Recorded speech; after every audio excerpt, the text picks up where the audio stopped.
happy to welcome you tonight to the first night of our Vacation Bible School. We're delighted you're with us. We're looking at the miracles of Jesus this week, and we are glad that you have come tonight. We invite you back each evening through Thursday evening at 6:30 for our Bible classes. We trust that we will learn this week from the work of Jesus. I'm getting signals that I don't know what they mean. I don't think the mic on. Beam me up, Scotty. What I said with my mouth moving and no sound coming out, to those of you who either are deaf or on the internet, welcome to the first night of our VBS. We welcome you back through Thursday at 6:30, and we will be studying some of the miracles of Jesus, which are signs in the book of John. And if you'd like to study for tomorrow night ahead, we will be looking at John chapters 5, 6, and 9. John 5, 6, and 9 will be our study tomorrow evening as we look at healing sick people. Tonight our study is in John chapter 2, verses 1 through 11. John chapter 2, verses 1 through 11. And it is the sign of Jesus turning water to wine. As we look at the text in verses 1 and 2, we have the wedding feast at Cana. We have the time as the third day. This was the third day since Jesus had started to Galilee. He had been teaching across the Jordan River, but now he wanted to go into Galilee. And so he is moving that way. Some who have counted certain Passovers in John date this, they think, in late February or early March of AD 27. But whatever the matter, you have the wedding feast in Cana.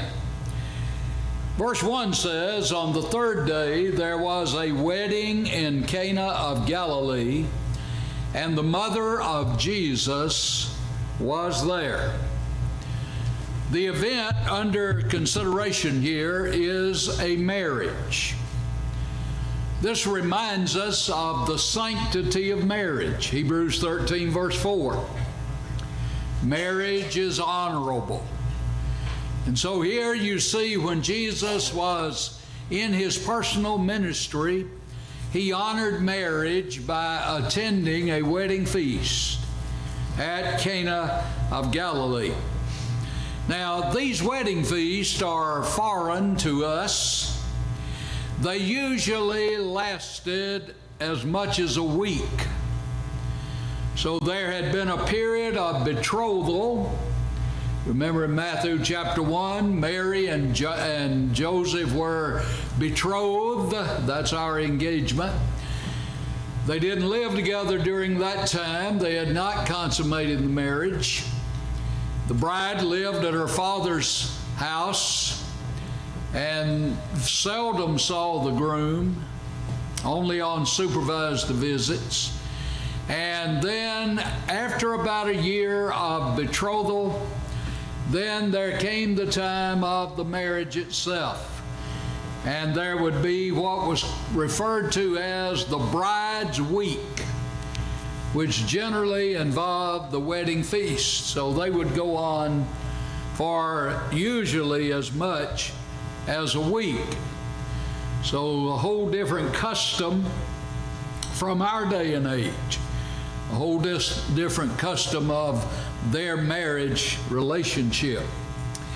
The place, we're told in chapter 2, verse 1, is Cana of Galilee. Now, if you look in your maps and you do a map study, you will remember that there are three basic divisions of Palestine.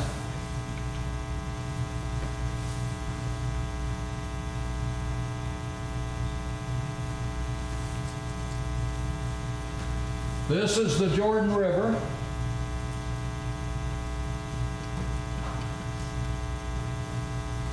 This would be on the east of the Jordan. This would be on the west of the Jordan. And that's the way the Bible talks about geography on occasion. The east of Jordan, west of Jordan. All right, then in the northern section, you have Galilee.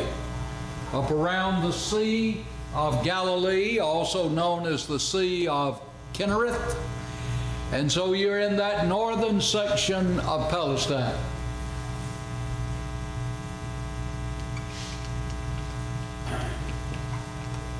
The central section of Palestine is Samaria. The Samaritans lived there, and their origin goes all the way back to the time of Nehemiah and the return from Babylonian captivity. At the time that Assyria had taken Israel into Assyrian captivity in 722 BC, they had taken the very poorest out of the land or taken the very wealthy and the well-to-do, the aristocrats out of the nation of Israel, the kingdom of Israel, and taken them over to the northeast, to Media, and settled them there. And then they brought people from Media over into Palestine and put them in that northern kingdom section. They were not familiar with the land of Canaan, with the lions that were there, how to manage. So they had to send back over to Media and bring some of the Israelite priests in to teach these foreigners how to deal with Palestine, how to live there. During the ongoing years, these very poorest of the Israelites intermarried with these Gentiles that came from Media, and because the capital city of the nation of Israel was Samaria, they became known as the Samaritans. And they produced children that were half Jew, half Gentile. And by the time of Jesus, the Jews hated the Samaritans, and the Samaritans hated the Jews. And John chapter 4 tells us that the Jews have no dealings with the Samaritans. Now that became so bad that if a person in Galilee wanted to go south, and the southern section is called Judea. If someone in Galilee wanted to go to Judea, if they were Jews, the quickest way, the easiest way, would just be to come south through Samaria. But it wasn't the safest way, because those people would rock the people who came through. Now, it's not a musical term from our day. They would throw rocks at them. And if you've watched on the news when they've had an uprising over there, those people are professional rock throwers. And when they throw a rock, they intend to kill. So they would stone the Jews, going from south to north or north to south if they came through Samaria.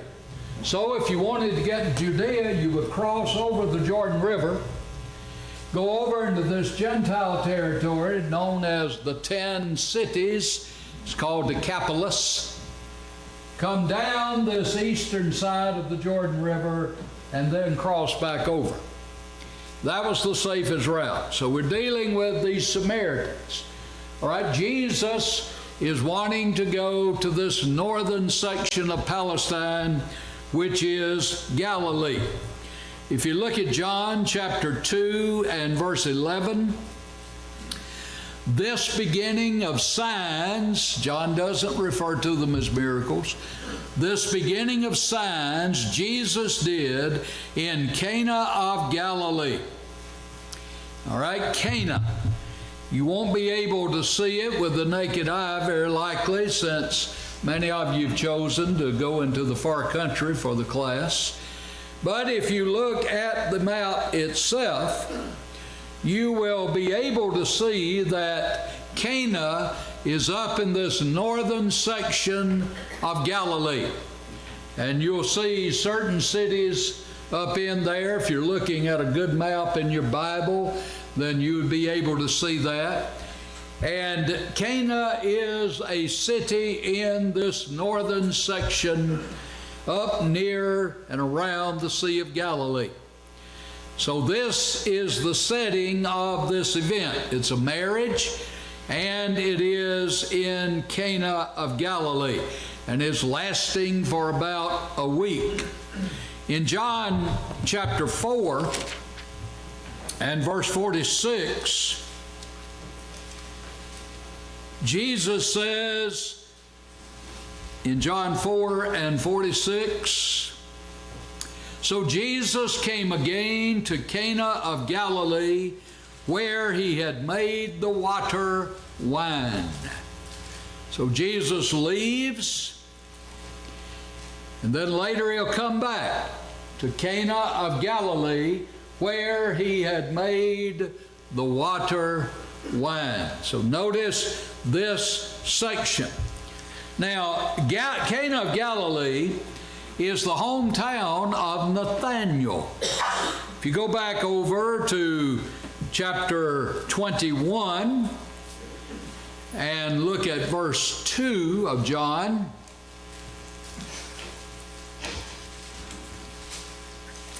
this is after the resurrection. Verse 1 says, after these things, Jesus showed himself again to the disciples at the Sea of Tiberias, and in this way he showed himself. Simon Peter, Thomas called the twin, Nathanael of Cana in Galilee.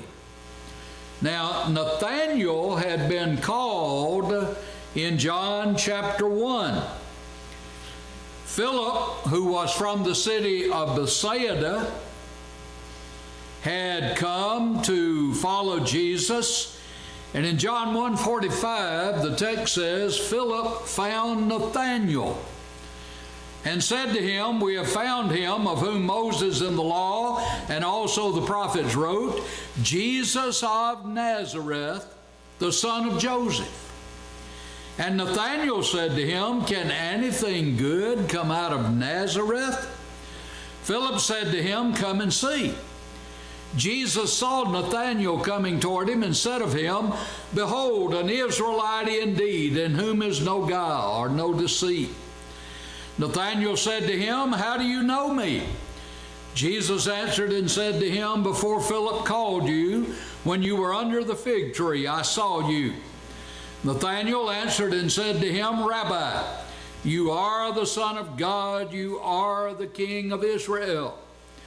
Jesus answered and said to him, because I said to you, I saw you under the fig tree, do you believe? You will see greater things than these. And he said to him, most assuredly I say to you, hereafter you shall see heaven open, and the angels of God ascending and descending upon the Son of Man. So here in this section of Palestine, the northern section up near the Sea of Galilee, you have Cana of Galilee. Now the Galileans were people of rough accent. Their language could be detected. Remember in Acts chapter 2, the people from those 15 nations that are mentioned there said, are not all these that are speaking Galileans? Then how do we hear them speaking in our own language, wherein we were born, our own dialect, the wonderful works of God? Well, the Galileans had a coarse way of speaking, a rough way of pronouncing their words that stood out. But up here in Galilee, we have this first sign that John records of Jesus. In verses 1 and 2, we learn that there were some people who attended the feast. The mother of Jesus was there, verse 1. Now both Jesus and his disciples were invited to the wedding. The mother of Jesus, chapter 2, verse 1. Turn to John 19 and look at verse 25. Now there stood by the cross of Jesus his mother and his mother's sister, Mary of Clopas and Mary Magdalene. Notice that Mary was with Jesus at the beginning of his ministry. And she was with Jesus at the end of his earthly ministry. So the earthly ministry of Jesus is bookended, if you please, with his mother being with him.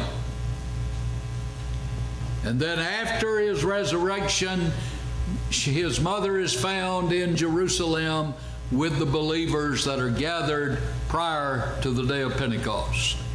So you have the mother of Jesus there, Mary. Luke chapter 1, John and Matthew chapter 1 tell us that that's her name. But you also have Jesus and his disciples. And on this occasion, Jesus is a welcomed guest. Jesus and his disciples were also invited to the wedding. A lesson we need to ask out of that is Jesus a welcomed guest at the events we attend and the events we host? Would Jesus be a welcome guest for something I'm putting on and to which I'm inviting people? Here he's a welcome guest. So you have the wedding feast at Cana of Galilee. In verse 3, we see the want of the feast. And when they ran out of wine,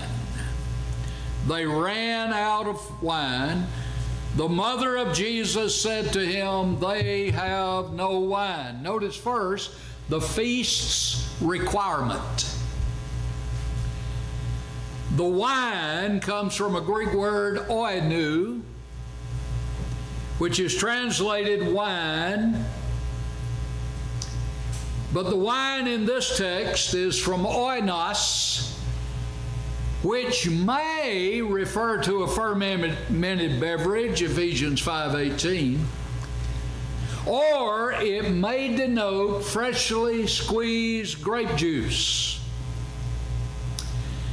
The Septuagint uses this word, oinos. If you'd like to turn to Isaiah chapter 16 and verse 10. You have this word used in the Greek translation of the Hebrew Old Testament.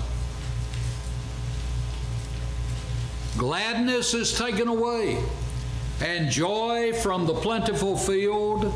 In the vineyards there will be no singing, nor will there be shouting. No treaders will tread out wine. That's this word oinos. But notice where the wine is. In the presses. All right, the wine here couldn't be fermented wine because it's still in the wine press. So it would be grape juice. This word, oinos. That word simply designates a beverage that comes from the vine. The context, if it tells you, would have to tell you what kind of a juice it is. Now, when people hear the word wine in our day, they, true or false, automatically assume it's alcohol. That's true. But that wasn't true in the first century. That wasn't true in the Old Testament. They did not have the words grape juice. They didn't refer to the juice of the grape as grape juice. They called all of it wine. So the only way you can know what kind of wine is involved in a discussion in the text would be how? How would you know? Could you know if you can know?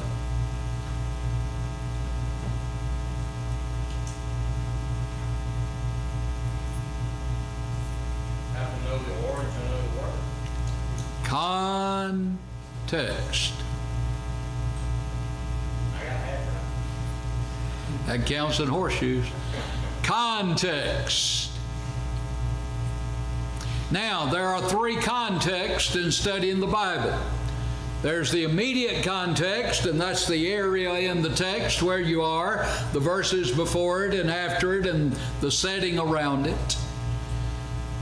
There is the remote context, and that's the book in which it's found, and there's the overall context, and that's the Bible teaching as a whole. Now I'm going to lay it down in case I do not have time to get to it toward the end of the class, that Jesus did not make fermented wine because it would violate Old Testament teaching, and they're living under that Old Testament law when Jesus lived. I'll try to give you some evidence for that if we have time at the end. So I'm telling you up front, Jesus at this feast encountered a lack of grape juice. The people had exhausted the supply. Now remember, this feast went on about a week. So this isn't a one-day occasion. This is the use of this grape juice over the entirety of the wedding feast. So you have the want of the feast. What's wanting? What's lacking? We're out of wine. But in verse 3, you also have Mary's request. Jesus' mother said to him, "They have no wine." Now, you can look at that as being a declarative statement. They have no wine.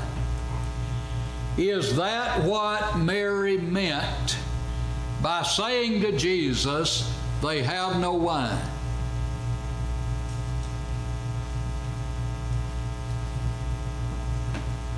It had to be when she said it. Is that what she meant? Is that all she meant when she reported to Jesus, "They have no wine"? Put on your thinking caps. What makes you say there, can you provide this? All right, we're out of wine. Can you help us? Is there anything you are willing to do to provide the wine? Now, this shows her faith in Jesus to be able to handle this situation and to remedy the want. She believes Jesus can supply the need here. Wouldn't it be interesting? What was Jesus' occupation? He was a carpenter. Could it have been that in prior days when something broke at home, Mary turned to Jesus and relied on him to fix the problem? And now something's broken at this wedding feast, and she's coming to Jesus. She's bringing the problem to Jesus. Can you fix this? Will you fix this? So perhaps, we're guessing, perhaps like you've been doing at home when we've got a problem, you fixed it. Can you fix this problem? Or will you fix this problem? It shows her faith in Jesus to do something about it. In verse 4, we have the quote, woman, end quote, of the feast. Jesus said to her, now who is the her? His mother. Jesus said to her, woman, What have I to do with you? Or what does your concern have to do with me? My hour has not yet come. Woman. Why not mother? In our day, at least in some households, she would have been mama. Why not that address that we would know? Well, if you turn to John 19,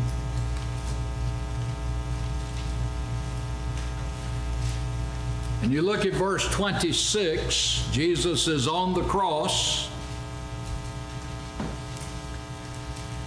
When Jesus therefore saw his mother and the disciple whom he loved standing by, he said to his mother, Woman, behold your son.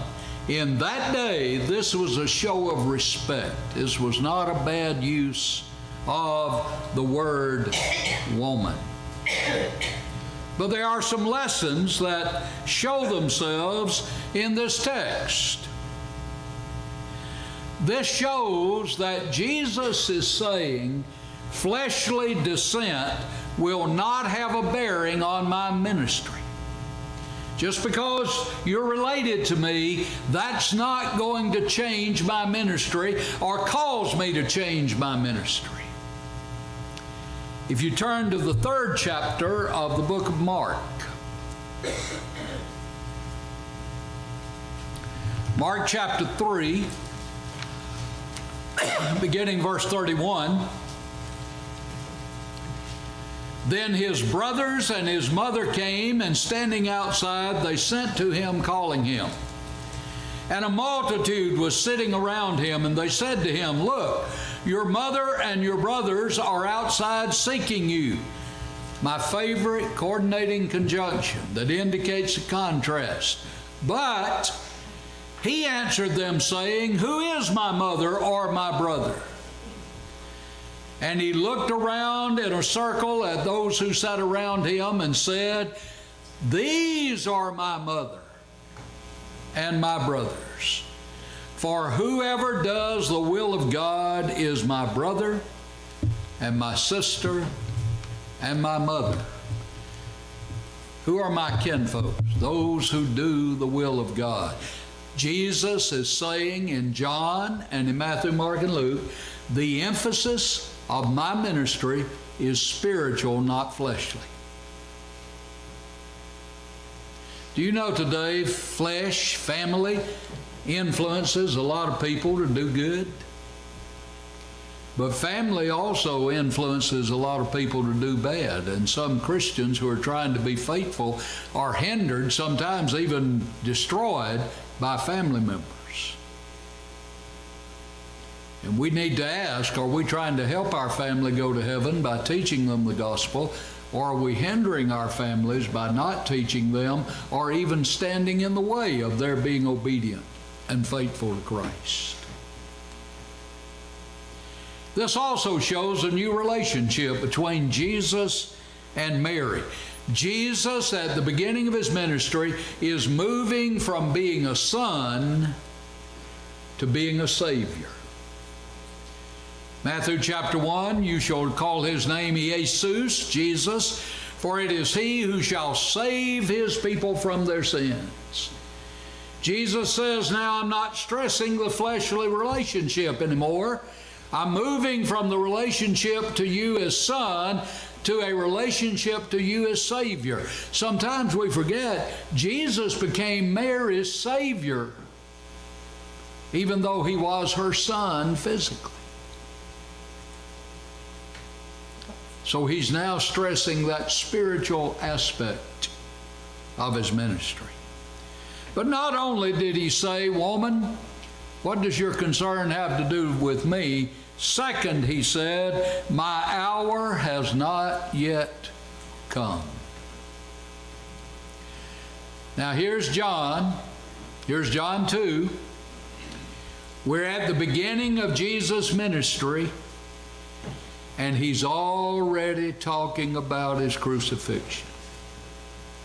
My hour references the crucifixion. So we're in John 2, and we're moving in thought toward John 19. There's a stress on Jesus' hour coming in the book of John. D.A. Carson wrote, John is using a literary device called internal prolepsis, which is a reference to a theme that will be developed later or to an event that will occur later in the narrative. The effect of such a device is that it arouses the reader's curiosity, so causing him to read, look at it more closely to find the answer to his question. So in the book of John, you're going to have a stress on the hour of Jesus coming. His hour is mentioned in two different ways. First of all, his hour in his ministry before the crucifixion.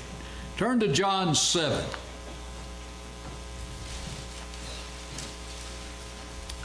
He's still moving toward the crucifixion in John 7. Look at John 7, verse 6. Then Jesus said to them, my time has not yet come, but your time is always ready. My time, my hour has not yet come. Drop down to verse 8.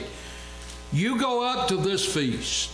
I am not yet going up to this feast, for my time has not yet truly come. Drop down to verse 30. Therefore they sought to take him, but no one laid a hand on him, because his hour had not yet come. Turn over to chapter 8.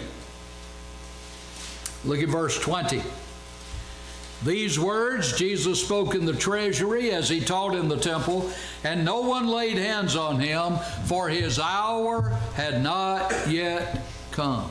All right, now this is before the crucifixion. Second, you have his hour in the last week before his crucifixion. So you move from the time before his crucifixion to the very last week. Turn to John chapter 12.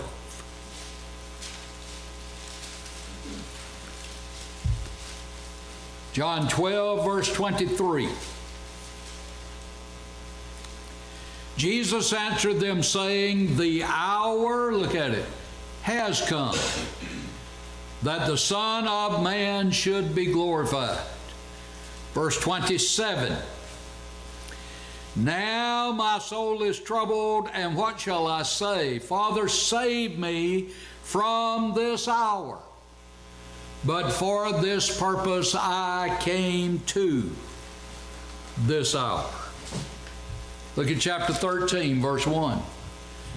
Now before the feast of the Passover, when Jesus knew that his hour should come, or had come, that he should depart from this world to the Father.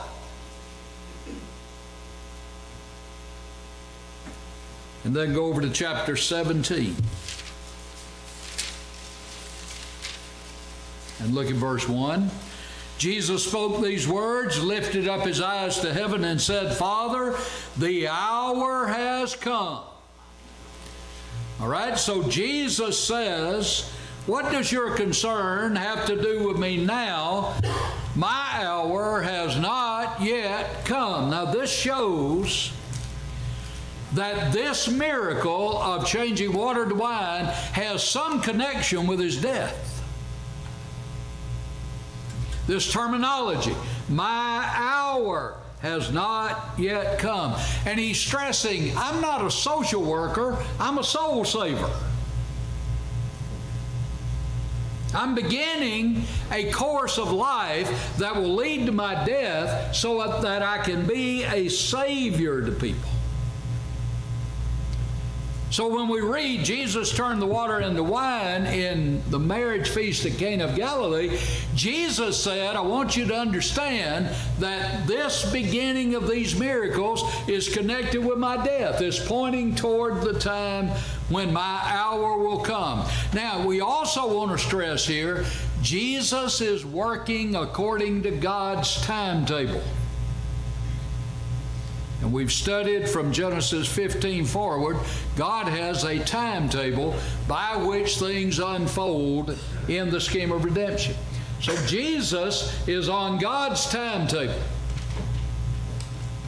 So he has an hour when something is going to happen that has been laid out. And in Acts chapter 2, we learn that his crucifixion was by the determined counsel and foreknowledge of God. It was not an accident. So you have the woman of the feast. And then in verse 5, you have what I call the whatever of Mary.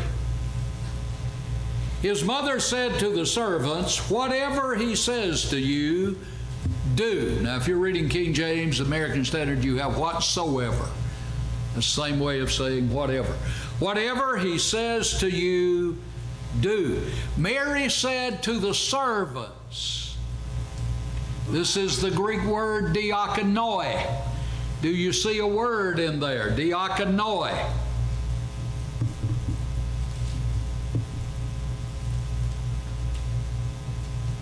Do you see an English word in diakonoi? Or if we called it diakonos, deacon. A deacon is a waiter. He is one who serves food and drink. A deacon is a servant. The word referred to a servant at a table, taking care of people who were eating, bringing food, bringing drink, taking care of their needs. That's the background of this Greek word that will later be translated deacon. The O-I-S on the end of it means it's plural. Diakonoi. She said to the servants, whatever he says to you, do it. Now notice that she expresses confidence here. While it seemed when Jesus said, woman, what does your concern have to do with me? My hour's not yet come. It seemed Jesus had denied her request. But while it seemed that way, she still trusted him to do what was needed. Do I trust him to do what's needed in my life? When God says no to my prayers, do I keep trusting him to do what is needed in my life? She showed confidence. But she also showed content. Whatever he says to you, notice that. Whatever he says to you, do. It did not matter what Jesus would say. They are instructed to listen to all of it. Whatever he says, you pay attention to it. You get it down. You get the details. But not only did she express confidence and show content, she also stressed compliance. Whatever he says to you, do it. Respond to what he says to you. Do it the way he says do it. Do what he says to do. And if he gives you a reason, do it for that reason. If he doesn't, do it just because that's what he said for you to do. Now that's how I'm to respond to God. I'm to do what God said, the way in which God said it, for the very reason God said it. That's enough. If God said do this, that settles it. And with Mary, this settled it. Whatever he tells you to do, do it. So you have the woman, and then you have the whatever of the feast. In verses 6 and 7, you have the water pots. Now there were set there 6 water pots of stone, according to the manner of purification of the Jews, containing 20 or 30 gallons apiece. Jesus said to them, fill the water pots with water, and they filled them up to the brim. All right, there are 6 water pots there. These pots are tied, true or false, to the Old Testament.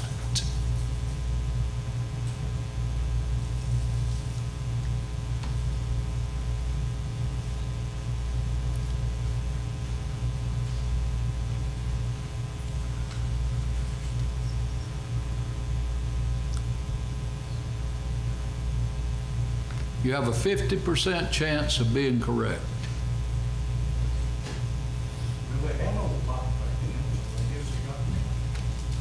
No, you can read that verse and know whether or not they're tied to the Old Testament. What? Yes. How? Verse 6. I'm sorry? Verse 6, according to the manner of purification. All right, according to the purification rituals of Judaism.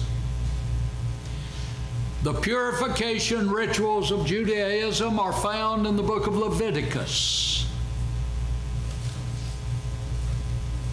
So, having the water pots available was not just for the water supply of drinking, it was there tied to their obedience to the law of Moses. The matter of purification.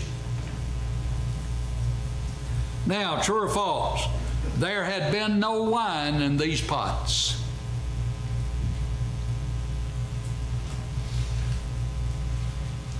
True. The Jews didn't purify themselves with wine, with grape juice. Those water pots were there for the purification ritual. There had been no wine. This is very significant here. There had been no wine in those pots. Now, that means there was no way there could be any deception in this miracle. It was impossible in the miracles Jesus performed for there to be deception. Jesus is not deceiving people. He's actually working miracles. So you have the tools that are available, 6 water pots. In regard to them, you have the task that is assigned. Jesus told the servants to do what? Fill full is what that word means. Gemisete, fill full. The water pots with what? Water. And how full did they fill them? Up to the brim.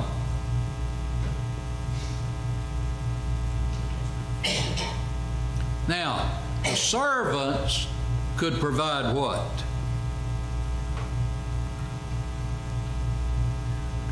The water.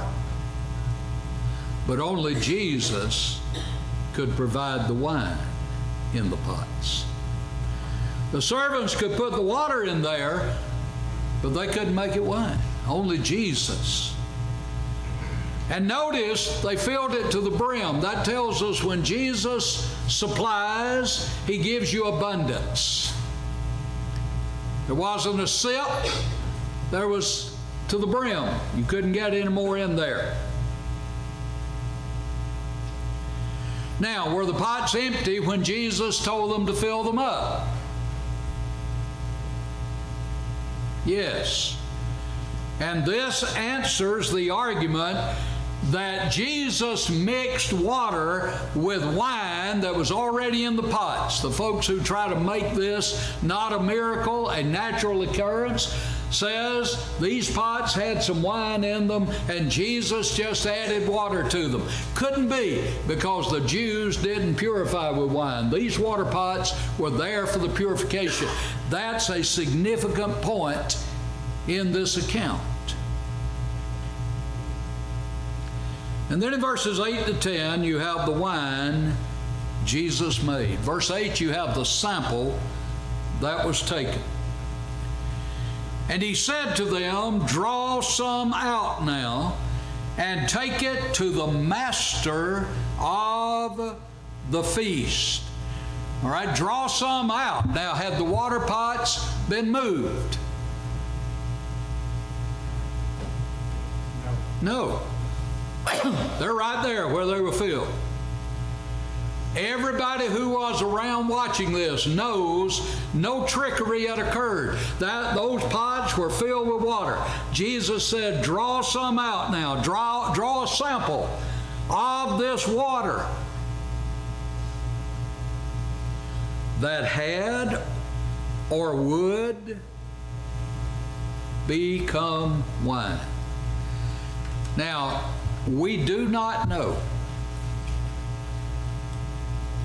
if the water became wine while it was in the pots before they took the sample, or if the water became wine on the way to taking the sample to the ruler of the feast.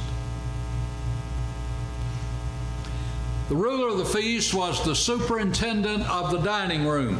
He was the table master. And it was his responsibility to place in order the tables and the couches, to arrange the courses, to taste the food and wine beforehand. All right, take a sample. Jesus said, take it, and they took it. So here you have the servants doing whatever he says to you. Then in verse 9, you have the sampling tasted. When the master of the feast had tasted the water that was made what? What was it when the master of the feast tasted it? Water or wine? It was wine.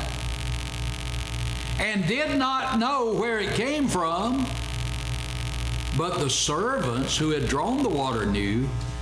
The master of the feast called the bridegroom.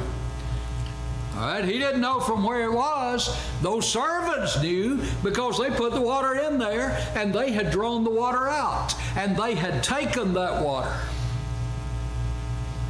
Now this wine was grape juice. Turn to Isaiah 16.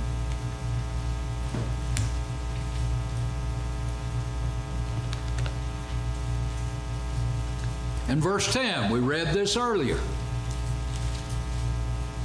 No treaders will tread out wine in the presses. This water had been in those water pots. There had been no time for fermentation. There had been no alcohol added. These people knew that. Turn to Joel chapter 2.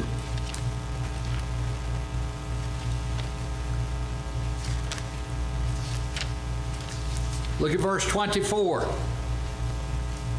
The threshing floors shall be full of wheat, and the vat shall overflow with new wine and oil. New wine was grape juice. All right? The superior is touted when the master of the feast tastes the wine. He calls the bridegroom and says, every man at the beginning sets out the good wine, and when the guests have well drunk, then the inferior, you have kept the good wine until now. He said to the bridegroom, you've reversed the process. You provided the best last. You usually provide the best first, and when people are satiated, then you put out the least of the quality because they don't care now. They've had the very best. I wonder if the using the water pots for purification to point and to make better wine could point to the fact Jesus was bringing a better covenant in which you wouldn't have Jewish cleansing rituals. You would have the sending away of sin in the waters of baptism. Then the text says, this beginning of signs Jesus did in Cana of Galilee and manifested his glory, and his disciples believed in him. If Jesus made intoxicating wine, he violated 3 scriptures. Number 1, Proverbs 20 and verse 1. Number 2, he violated the spirit of Proverbs 31 verses 4 to 6. And Hosea chapter 4 verse 11. Number 3, he violated Habakkuk 2:15. There is no proof that Jesus made intoxicating wine. Now, the text says the disciples believed. I told you I'd have to pass over a lot of good material. This was the first of Jesus' signs in Cana of Galilee. And John 4:46 that we read refers back to it. This reveals Jesus as the master of quality. He instantaneously changed the water to wine, and what he changed was usually done naturally over a period of months. But this was instantaneous. It not only shows that mastery, it shows his power of creation. And this sign is an introduction of the signs of Jesus found in the book of John. So we see Jesus' power over nature and over the natural processes. Jesus showed his brilliance, his glory, the perfect excellence of Jesus was seen by this miracle, and this sign caused his disciples to believe, to have a faith directed unto believing, or in faith to give oneself up to Jesus. Teaching and miracles are needed to produce faith. A miracle in and of itself is insufficient to produce faith. In John 6 and 26, those people saw the sign, but they did not get the significance of it. In John 20, 30, and 31, John says the signs of Jesus were intended to produce faith in Jesus as the Messiah, the Son of God. So John's miracles confirmed the deity of Jesus and also showed him to be the Son of God. So here you have this first of the signs in the book of John, turning water into wine. I thank you for listening so carefully. And Lord willing, we'll talk about healing tomorrow night.